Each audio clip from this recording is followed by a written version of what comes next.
Is it an earthquake or simply a shock? Is it the good turtle soup or merely the mock? Is it a cocktail, this feeling of joy? Or is what I feel the real McCoy? Is it for all time or merely a lark? Is it the Lido I see or only Asbury Park?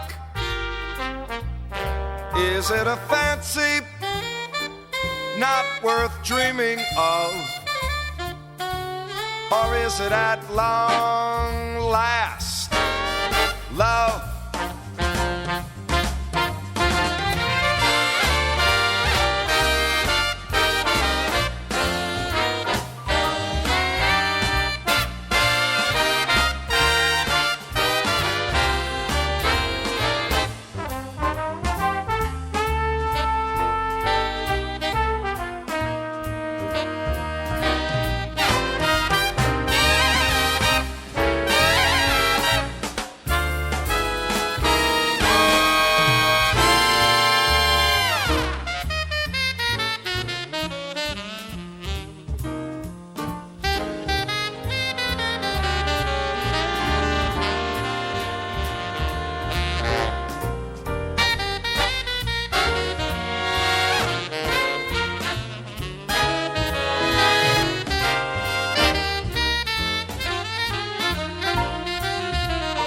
Is this thing an earthquake or merely a shock? Is it the good turtle soup or simply the mock? Is it a cocktail, this feeling of joy? Or is what I feel the real McCoy? Is this thing for all time or simply a lark? Is it Granada I see or only Asbury Park? Is it a fancy not worth dreaming of? Or is it at long last? Is this here thing, is it at long last, is this thing?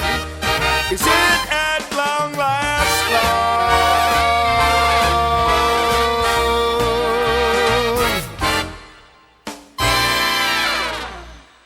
Well, good evening, good morning, good afternoon, and welcome to another edition of Third Strike Jazz and Funk. I'm here with Mark Madsen, and Mark is a talented guitarist and vocalist here based in Chicago, who I have known for a number of years. And Mark, welcome to the show. Thank you very much. And we met actually through my stepfather, Jack Hubble, who was a musician and had a jazz show on cable television here in Chicago, in the Chicago area back in the 80s. Yeah. And so I met you through him. And evidently, he used to play with your father. Is that true? Yeah, right? that's very likely. I didn't specifically remember that as a connection, but my dad was a musician that worked with a ton of the guys in town. So that makes sense that they would have known each other. Yeah. So you came from a musical family. Mm-hmm. What did your dad play? My dad was a guitar player as well. Oh. His family decided when he was a very little boy that it would be really good if he played Hawaiian guitar like his aunt. And that would have been in he probably got his first guitar somewhere in the 40s during the Second World War, and the jump thing was happening. So he immediately started learning tunes. Jumped on it? Jumping around town, yeah. Wow, interesting. So he was a jazz guy. He was a full-time professional musician, was he not? At the very beginning of his career, yeah, he left. His father asked him if he wanted a college education or a car, and he took the car and went off on the road. Wow. And he lived for a while in New Orleans, and played a lot of music down there. But then eventually came back to Chicago, married my mom, and they traveled on the road until with my older sister, and then when my next sister was conceived, my father decided they couldn't be on the road anymore. It was too crazy traveling with a kid and a pregnant woman. So he came back to Chicago, and he went back to school, but he continued to play for another 25 years. But he also started doing a day gig and so on and so forth. But the most interesting thing, when they came back to town, his dad had an apartment to rent him right over at Irving and Avondale, on Avondale. And it was a great big place. And a bass player friend of his named Bill Scott was in the Fifth Army Band at that point. And Bill Scott had a buddy in the Fifth Army Band who needed a place to keep his piano because they couldn't keep the piano on the bass. So the piano came over to my dad had a large crib there on Avondale, and it became a musician's hang because this piano was there. You got the piano, man. That's where it is. That's where it's at. And the piano player was Bill Evans. Bill Evans. Which was, like the Bill Evans. The Bill Evans, yeah. And he babysat my sisters the night I was born. And he was fascinated with my parents. He loved them. And then I knew him until '81 when he passed away. But Bill was to this day probably the most significant musical influence on me and the members of my family and my daughters and everybody else. And there are old disc recordings. My dad had a disc recorder, so he would record Bill and Bill singing and playing. And there's a couple of old tracks. They're almost unhearable now, but yeah, it was a very fascinating time in the 50s then. And then Bill Evans left for Chicago with Lucy Reed, who I happened to get acquainted with in the 70s through Lenny Druss. And they went off to New York together. And it was Lucy's recordings that were happening out there that caused Miles Davis to become aware of Bill Evans. Oh. So originally, I always wondered how that connection happened between Lucy Reed and Bill Evans. Well, because I didn't know. I thought maybe she met him in New York. No, she met him here. Oh. She was doing the bit here, the Club Lealoa thing with Johnny and Dick Marks, and Bill was a remarkable piano player. He was playing a trio with Bill Scott and my dad. The two Army guys and my dad had a trio at Sig Sakowitz's Rocket Club over on Milwaukee Avenue in Logan Square there. Oh. And everybody got very aware of him very, very quickly, as well as Lucy. And, when Lucy was ready to strike out to New York for her fame and fortune, Bill was getting out of the Army and, come along with. That was one of those. Yeah, she was an extraordinary vocalist. Mm-hmm, and a nice lady, too. Didn't have not enough people are aware of her even now. Yeah. So, I was recently doing some research on her for my book that I've been working on about the history of the Rush Street area. And, I heard about Lucy Reed, and actually there's some recordings that have been put into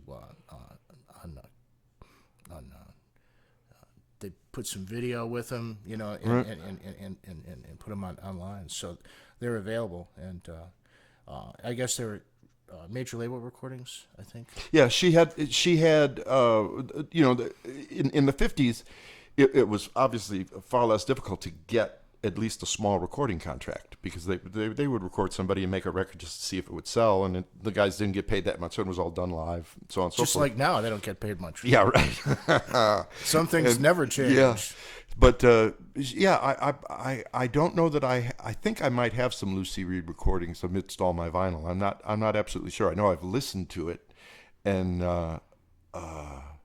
it was wonderful. She was actually I'm proud to say one of my biggest fans. We met through Lenny Druss, and Lenny had a small group that jobbed in the late 70s and early 80s when I was just a young pup. and I was playing drums and singing with that band. And Lucy just adored the way I sang, and told me so every time we were together. And I obviously adored the way she sang as well. But we used to swing together in Lenny Druss's band. He was a great musician as well. Wow. So you started as a drummer. Yeah. When I was born, my dad was having all these sessions. He would always have the session in his place. And all the musicians would come, and my mother would cook up a bunch of food, and they were young guys. I mean, they were in their early 20s when I was an infant, and I just liked the drummers. And there was a fella, one of my dad's drummer friends knew that and he would let me toy around with the drums. And I'm talking, this is when I was 3-4 years old, and he finally brought me a set of drumsticks. A big set of parade beaters, those real big, heavy. He said, practice with those if you can get good with those. And then when later on, I was about 8 years old, and I had moved to almost the suburbs. I was living in Edison Park, and they had an extension band program, and so I went and I got a marching field drum. In fact, it's in that room. I promised it to a drummer friend of mine here in town. Oh, cool. But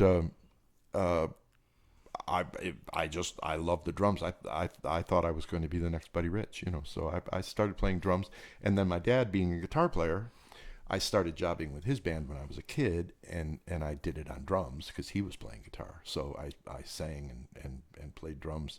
My first job was at they just tore the building down at Higgins in Cumberland, the Tally Ho Lounge.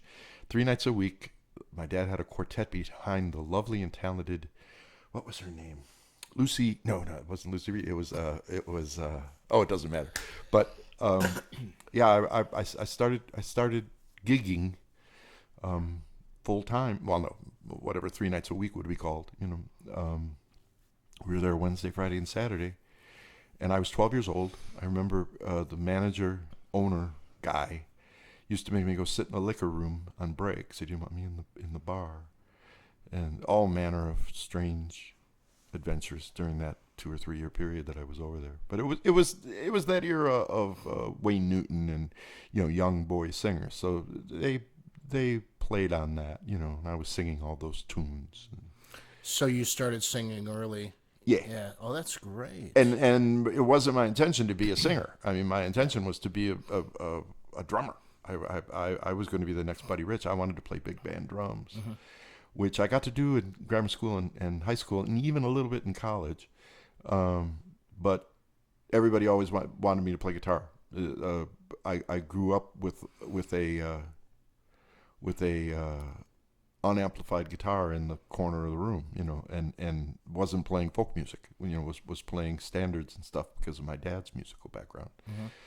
So, as a matter of fact, I played guitar in a very good high school jazz band that was run by a guy named George Wiskirk, and he was a priest here in Chicago, actually up in Niles at Notre Dame High School, and he took us on the road a lot, and we played the opening of the Kennedy Center, in '71. Wow.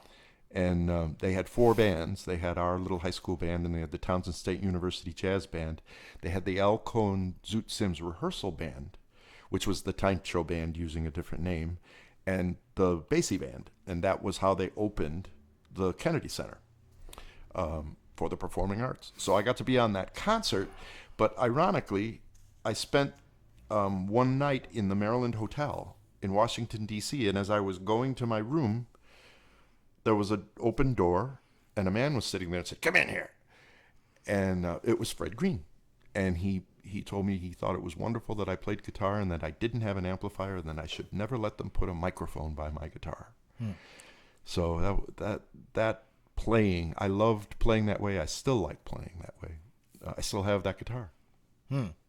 Wow. An old L7. Yeah. Wow. Guitar, and you got your original drum as well. Yeah, well, actually, I'm surprised there's any room in this place. I had to get rid of my first drum set, which Jake Jerger, who just passed away recently, who was the guy that ran the pitching of Slingerland drums here when they were manufacturing them in Niles. And he got me my first drum set that my Uncle Harry loaned me $400 to buy. Wow. But I just gave that to Jim Widlowski. Huh. And because I don't have room in this apartment for a drum set. So. Yeah. At Harvest Organic Grille, our goal is to provide you with a delicious dining experience comprised of healthy, natural, sustainable, and fresh ingredients. We maintain the nutritional value of our dishes by applying slow cooking methods instead of using a microwave or deep fryer. We cater to those with food aversions by offering 36 gluten-free, 25 vegetarian, and 27 dairy-free dishes. Vegan options are also available. We strive to go above and beyond your typical restaurant by serving you the highest quality products. Himalayan salt and alkaline water are provided at your table. To complement your meal, we offer 16 raw fruit and vegetable juices. Our wild-caught fish, all-natural chicken, and premium meat selections are naturally low in calories and saturated fat. It is indulgent food without the guilt. Come visit our 2 Houston area locations, in the Galleria area at 1810 Fountain View Drive, and in the West Chase District at 11681 Westheimer. You can visit us online at www.harvestgrill.com. That's www.harvestgrille.com.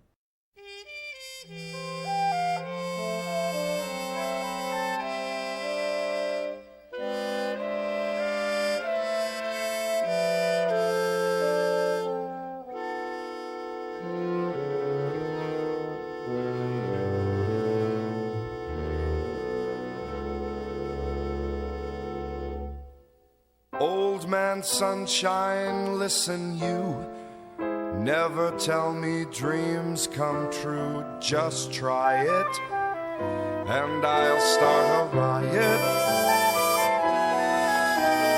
Beatrice Fairfax, don't you dare ever tell me she will care. I'm certain it's the final curtain.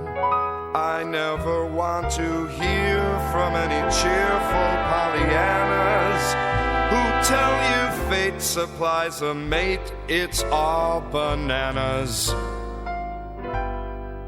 They're writing songs of love, but not for me.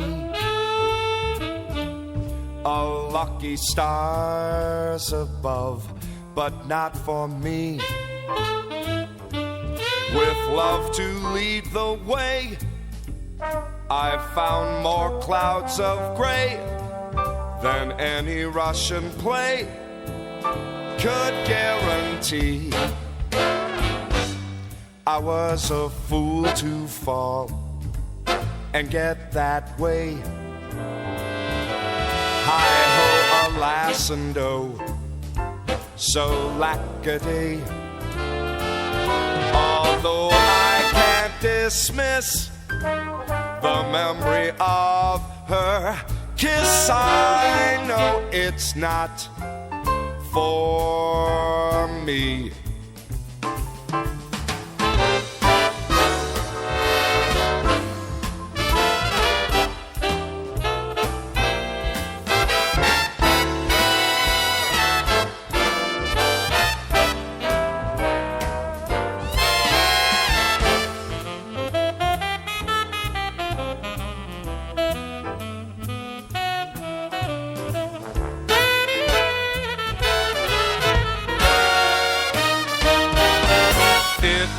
Began so well, but what an end. This is the time a fella needs a friend, when every happy plot ends with a marriage knot, and there's no knot for me.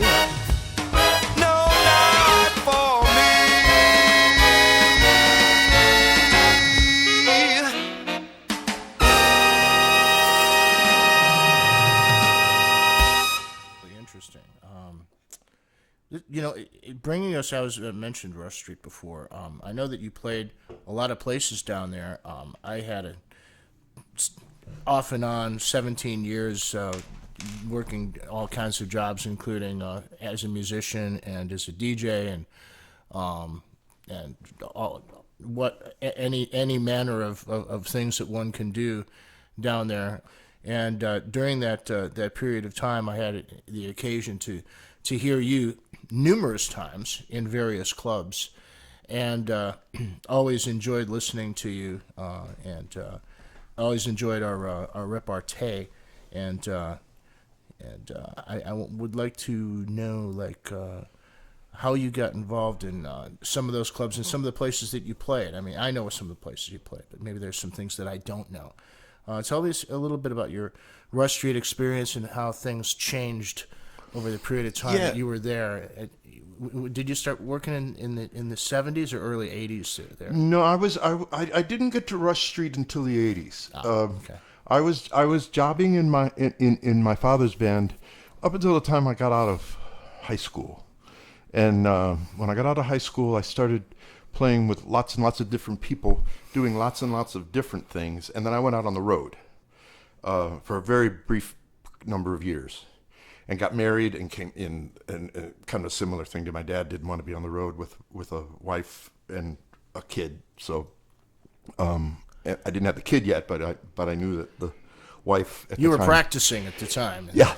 And so I came back to Chicago, and I decided I would work around and see what was up. And I was specifically freelance jobbing all over the place, so I wasn't on Rush Street. I didn't get onto the club thing was still happening. I was traveling with my own trio, in and out of town kind of thing, and so on and so forth. So I didn't really get to Rush Street until somewhere there in the 80s. But I always hung out. I hung out after work because I was working downtown with the gigging that I was doing, and I'd say the first place. I mean, I went to a lot of clubs and did a lot of sitting in and so on and so forth. But the first place that I worked was a club that they have a version of it now, but the Wonder Bar was then.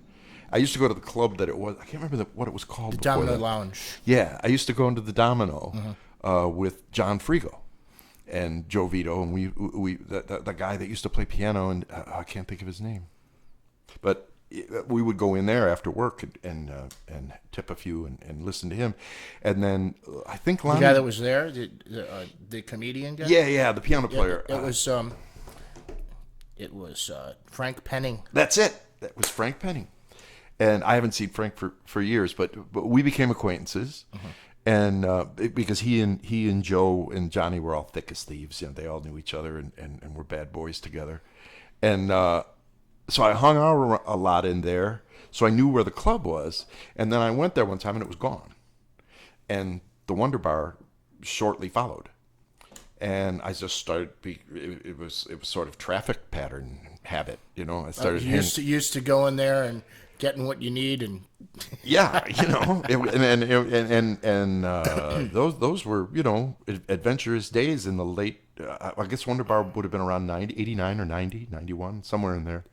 It was middle 80s. Yeah, middle 80s, yeah. I think. Yeah.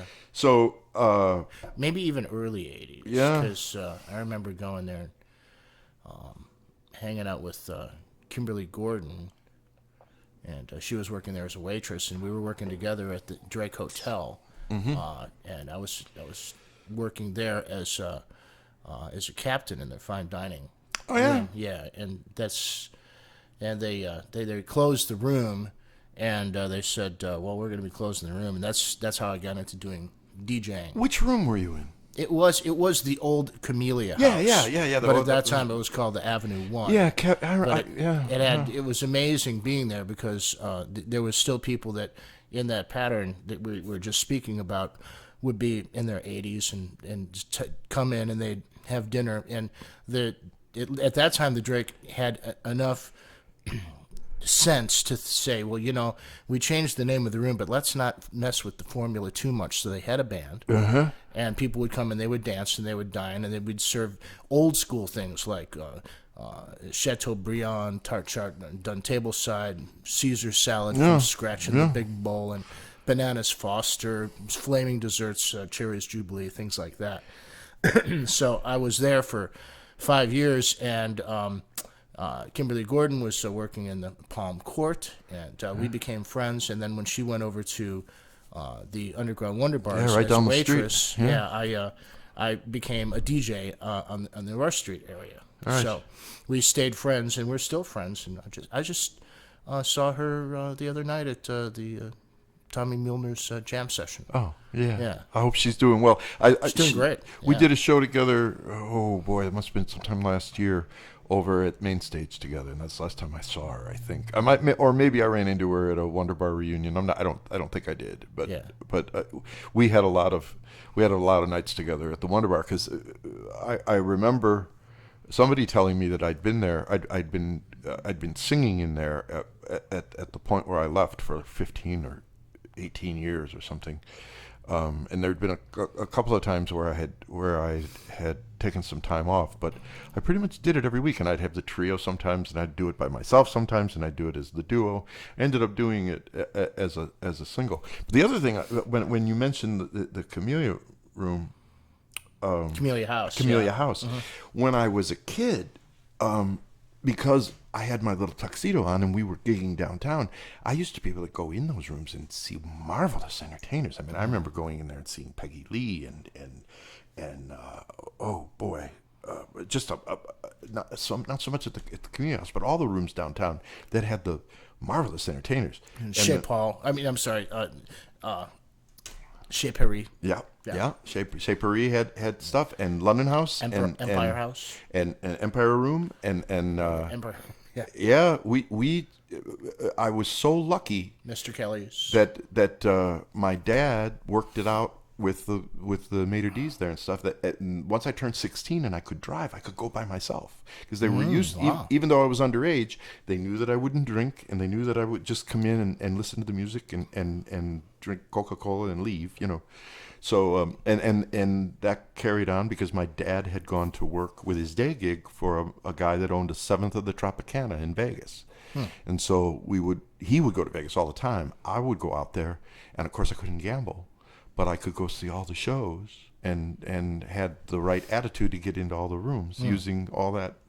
But that when you mentioned the Camellia House, that was just an extraordinary time. That and the London House and Kelly's.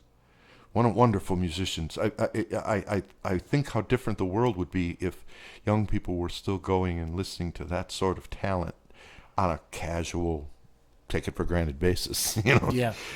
Well, we're fortunate that some of that still exists, and that there are people carrying the torch out there, and there are younger people that are growing up and getting into it, and or at least accepting of it, and learning, about it. I have two young. My daughter's 10. My son's going to be 12, and I play music for them. I play classical music in the house. I play jazz in the house, so they hear things. Mm-hmm. I don't shove it down their throat, but I leave it there as seeds. To take it. Yep. It's my belief that if you do it that way, that there's a better chance of a young person saying, "Well, this is my idea that I dug this music." Well, it's, but it's around. Just make sure it's around. Yeah, that's exactly the same thing I did with my daughters. That's how I learned from my stepfather, Jack Hubble. Yep. Who was a great musician. So he played. We heard Bird all the time. We heard all the greats, and that's how I got into it. Because it was around, and I heard it, and I got more.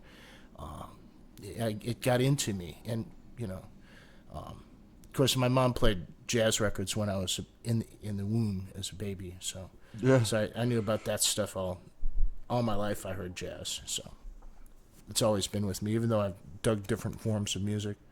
You got some recordings that you've done? Maybe you want to talk about? I do have some recordings.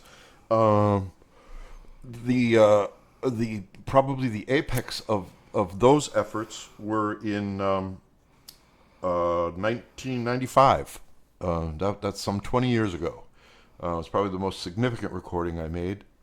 We may drop one of those in before you finish this up with the big band. with the big band. Yeah, and that was the last gasp of the marketability of that sort of music. The product that eventually came out at that time that was able to prevail and prevails to a certain extent this day is I'm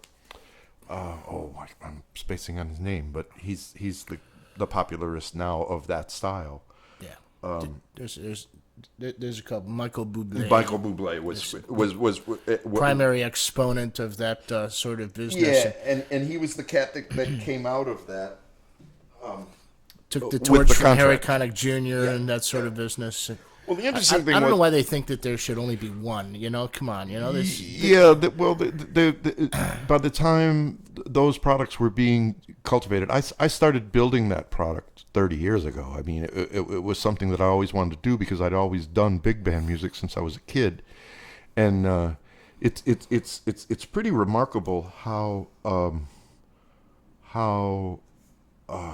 invisible that music has become just in my lifetime. But how so? Well, how do you mean invisible? Well, I mean, there are wonderful big bands in cities all over the world that I'll hear about now on the internet, or one of the record labels will send me a sample of something, and so on and so forth. There are fabulous big bands happening, but there is no side connected sort of marketing connected to big bands. I mean, even the Basie band and Ellington's band and so on and so forth. When I was a kid, they had slid off into going and promoting the outdoor shopping centers in Chicago. They would come in and they would do a concert, and they went back to the ballrooms. I mean, it was like a cycle that went all the way around, and that music is by no means dead and gone, but Rob Parton has his band from here in Chicago that's still recording, and there are bands in other cities around the world that are making marvelous recordings. That's not the problem.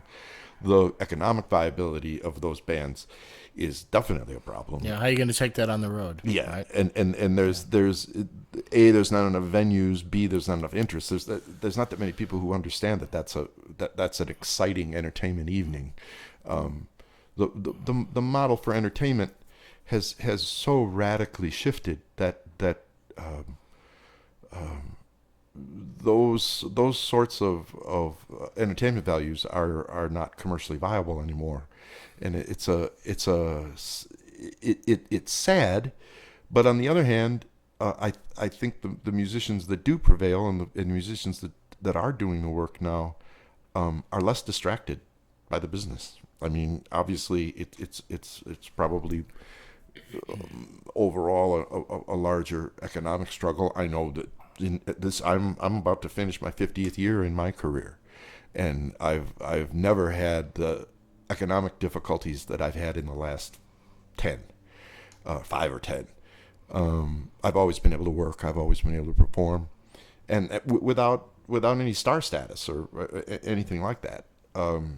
It's very fascinating though now to see even people with star status and the difficulty they're having booking on anything but a consistent level. I just went to see Bobby Caldwell out in Des Plaines here, and he was working in a 400-seat room. I can't remember the name of that room out there on River Road, but perfectly acceptable venue, and he had his 6-piece band and playing with tracks and all of the things that disappoint me about live music now. And but I thought, now there's a major star. I mean, he was a crossover, new age jazzy kind of dude, and has done a lot of jazz recording and a lot of tributes to Sinatra and that sort of thing. And he's certainly a competent, wonderful, talented musician.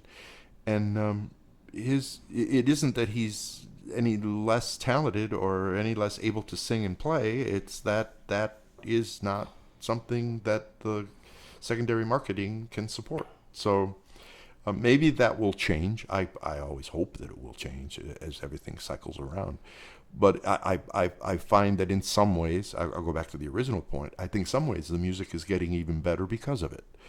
I think there were a lot of things that happened in music when it was trying to survive that maybe didn't prioritize the musical effort. Okay, yeah, I can dig that. But I mean, there were some fun and kitschy things that happened. Like, for example, in the '60s, that people were getting marketed by record labels, and they were getting influenced to record things like things that they wouldn't normally record. Like the twist music. You're right. And or popular music of the day.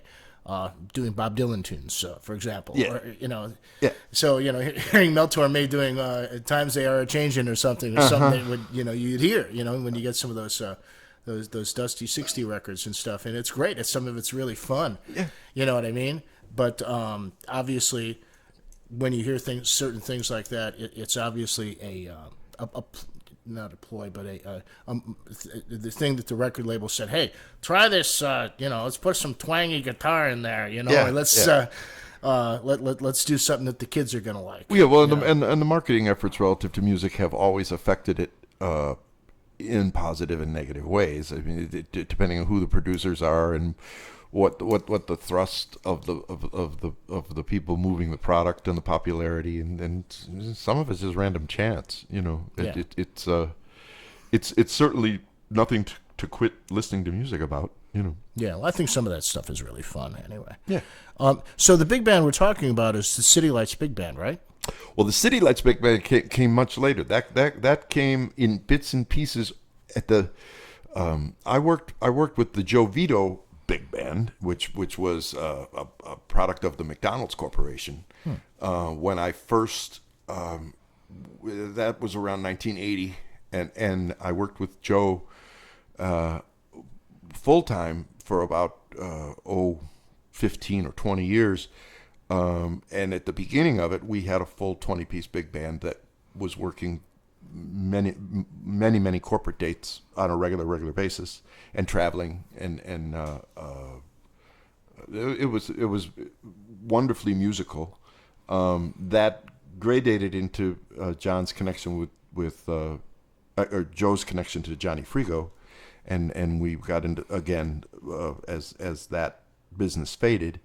By '95, it was ending, and we did the small group for years after that. But City Lights, I had met Rich Daniels. He had hired me as a drummer several times when he had a different booking operation as a young man called the Big Band Machine, and he had started booking, and I started doing the odd occasional date with him. He liked what I did musically, both as a drummer and a guitar player and a singer. And then he was involved. He was the producer of the CD that I was just talking about that I did in '95, and wonderful batch of musicians all got together, and we were extremely busy with the big band version of it through the '90s, and it's still viable, and it's still out there. It's still concertizing. You have something coming up in June, do you not?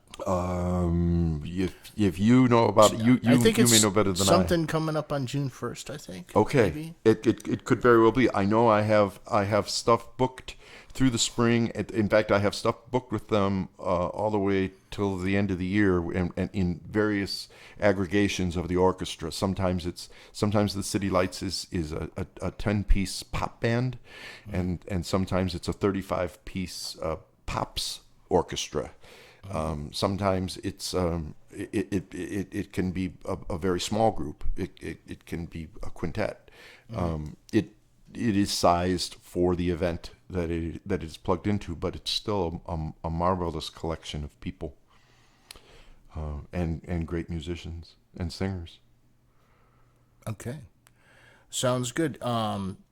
So what other smaller gigs do you have coming up in the near future for you that maybe in the next month or so that people might want to go and check out? It's always good to check the schedule at Catch 35 because I'm down there with Eric's bunch down there, and I just finished a regular gig. It may start up again at in the Aeon building up in the Mid-America Club. People would have to check with the club to see if I'm up there. And as far as stuff that I'd be doing out in the world, people can check my website, which is markmadsenworld.com, and I'll be posting the summer concerts and that sort of thing as they come up. Yeah, great. Okay, that sounds good. Well, it looks like we're updated on that, and I'll if I find something, we'll definitely put a link to your website on the radio show. Great. Thing. When people go to check out the show, they'll see where they can check out your website and get updates from there. That'll be marvelous as well. So we're going to wrap things up with that. And Mark, thank you so much for joining me today. It was a real pleasure touching base with you again and learning more about you and stuff that I didn't know. I appreciate it. Cool, man. It's always fun to tell those stories. Those are great stories. Awesome. Thanks for sharing it with us. Thank you.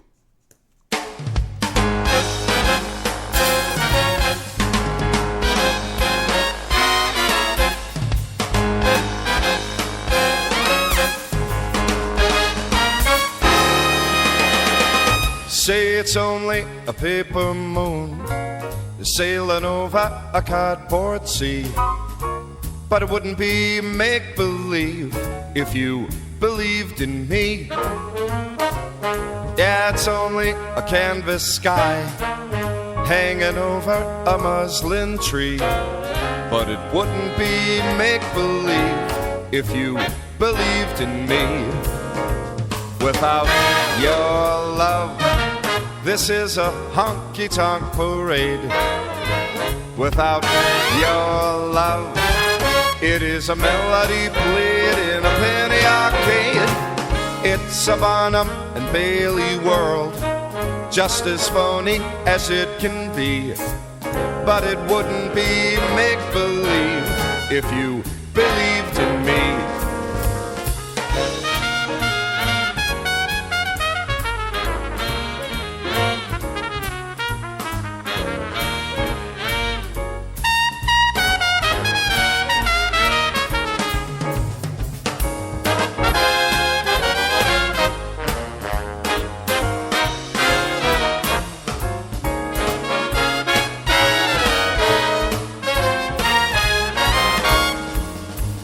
Without your love, this is a honky-tonk parade.